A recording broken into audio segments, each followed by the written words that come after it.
Even though they still punch hard in the market, Bacardi has become an underrated name among liquor customers these days when it comes to rum, even though they're the ones who made it fashionable. Why? And how did Bacardi make rum fashionable? We'll find out in today's video.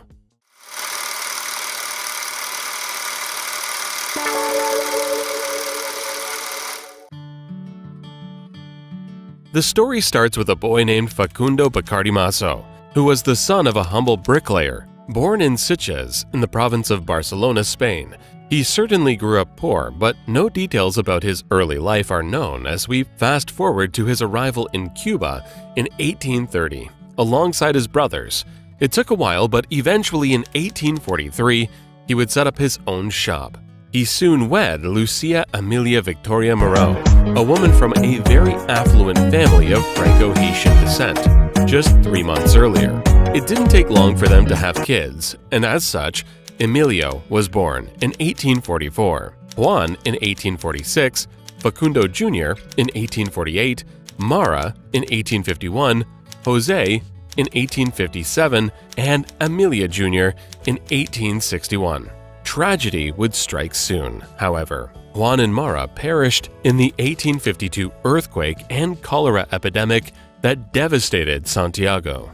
The earthquake had a magnitude of 7.0, and Facundo and Emilia made the decision to take the family to Catalonia to stay with Facundo's parents for several months in order to protect the lives of their children. Later that year, Facundo returned to Santiago to find his store looted, the economy struggling in the wake of the catastrophe, and a global glut of the country's primary export, sugar. Facundo's company, Facundo Bacardi Compañía, failed to rebound and filed for bankruptcy in 1855. While Cuba at the time did not lack natural disasters, it did lack one thing, and that was good quality rum. Facundo started experimenting with the rum distillation process after spotting a demand in the spirits industry for a premium Cuban rum, as rum used to be a nasty, inferior beverage compared to red wine and whiskey. José León Bottier, a French-Cuban, assisted Facundo as he started experimenting with different distillation techniques. A proprietary single-yeast strain, a parallel distillation process, charcoal filtration, and white oak barrel aging were combined with revolutionary rum-making techniques to produce a much more sophisticated, milder drink that they were able to sell with success through Facundo's brother's general store. Using money provided by Facundo's younger brother Jose, the partners formed the company Bacardi, Bottier & Company on February 4, 1862, and bought a distillery outside of Santiago. Facundo Bacardi recognized the value of effective branding after running a general retail company in Cuba for many years. His innovative rum would benefit from this strategy. His wife, Emilia, also suggested using a bat as a logo after spotting a colony of fruit bats hanging in the distillery rafters. Taking it as a sign of family harmony, good fortune, and health, he started signing each shipment of rum with a bold Bacardi M for Bacardi Maso. The company changed its name to Bacardi & Company in 1874. Jose, the younger brother of Facundo, decided to sell his shares, and as Bottier's health deteriorated, his sons invested some of their own money and purchased the majority of Bottier's stake. Bacardi's rum gained recognition as it spread throughout Cuba and even the rest of the world after taking top honors in international competitions. Facundo retired in 1877 and gave his sons control of the business. Cuban history experienced political upheaval in the years that followed as the nation fought Spanish imperialism. Cuba had been an imperial subject of Spain for a very long time. Facundo generally supported the Spanish, but Emilio, who was in charge of the company and was heavily involved in politics and the struggle for Cuban independence, raised suspicions from the authorities. Facundo and Emilio were taken into custody during one of the many sweeps conducted by the Loyalist security services. The business was run by the remaining brothers during Emilio's 4-year incarceration, while Facundo was released, with Emilio giving strategic counsel from the distance. Facundo passed away peacefully in 1886, long before Cuba achieved its independence with U.S. intervention, and his sons had to deal with the Spanish colonial government until 1898. The original Cuba Libre and the daiquiri cocktails were both developed with the then Cuban-based Bacardi rum at the end of the Cuban War of Independence when the U.S. was in control of Cuba. Success and fame soon followed, and Emilio Bacardi was elected as Santiago's first Democratic mayor in 1899. Emilio built schools and hospitals, finished city projects like the well-known Padre Pico Street and the Bacardi Dam, provided funding for parks, and adorned Santiago with statues and monuments while serving in public office. Also started around this time was the company's international expansion by opening bottling plants in Barcelona 1910 and New York City. His brother Facundo M. Bacardi J. continued to run the organization in Santiago 1916. The Prohibition-era closure of the New York plant coincided with a boom in U.S. tourism to Cuba, which led to a period of rapid growth for the Bacardi Company and the emergence of the cocktail culture in America. After Prohibition, Bacardi started making rum in Puerto Rico in 1936. This allowed the company to sell rum duty-free in the United States. The establishment of Bacardi Imports Incorporated in Manhattan, New York City in 1944 marked the company's later expansion into the United States. The good times continued to roll. The Bacardi family backed and helped the rebels during the Cuban Revolution in 1959. However, the family continued to fiercely oppose Fidel Castro's policies in Cuba in the 1960s after the revolutionaries' victory and his turn to communism.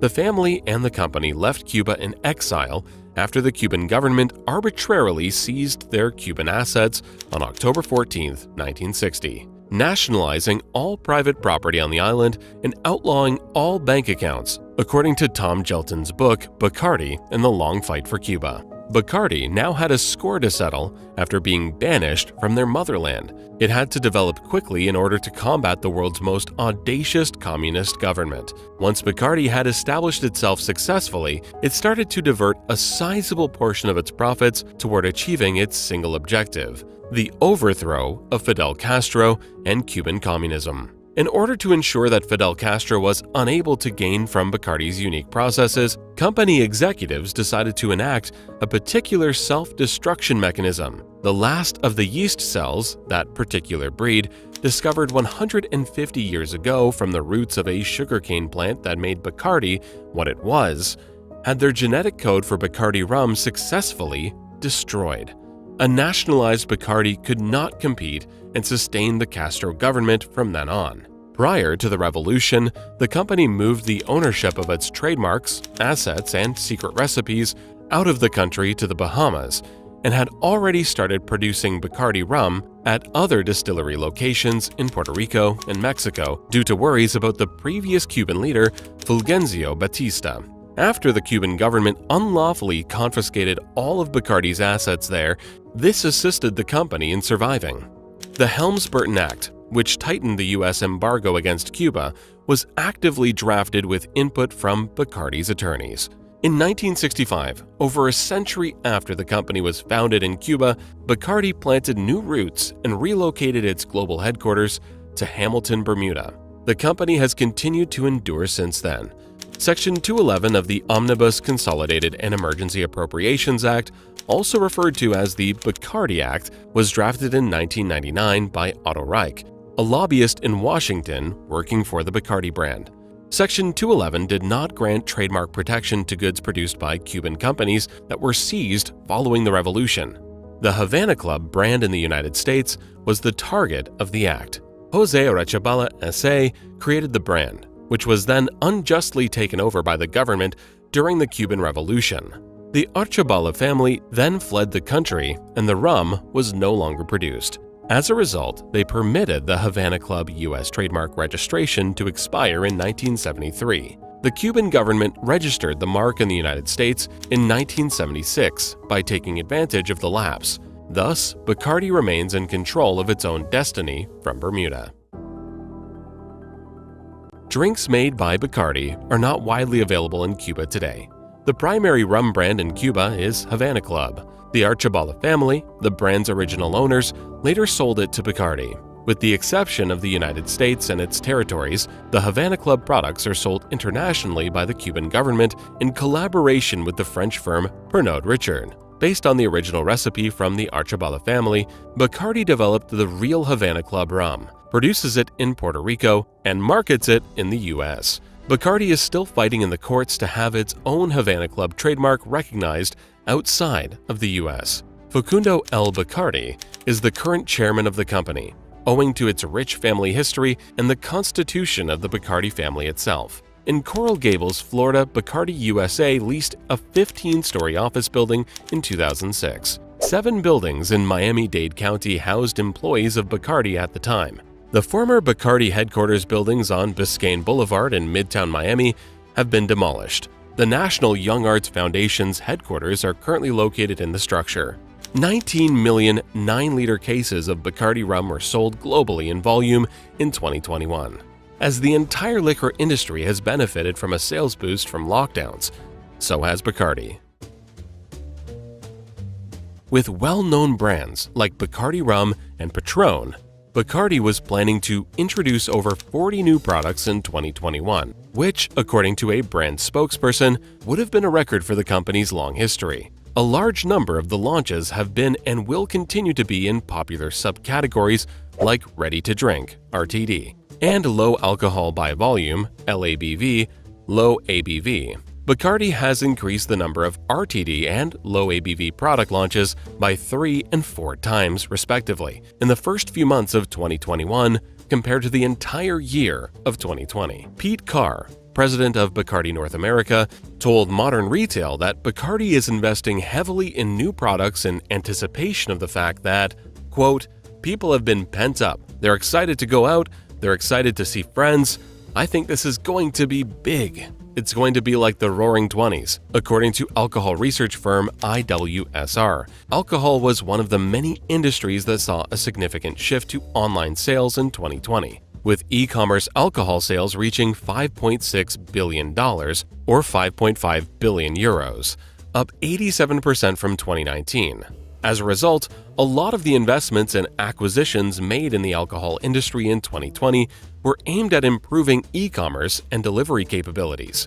However, Bacardi plans to emphasize moments of reconnection in its marketing more than its delivery and e-commerce capabilities because people have been yearning for the return of in-person events. The rum business is now fiercely competitive. Therefore, major players are working to develop new rum products in order to gain a competitive edge in the market. To meet the growing demand for rum, they are primarily focused on producing premium and ultra-premium rum product lines.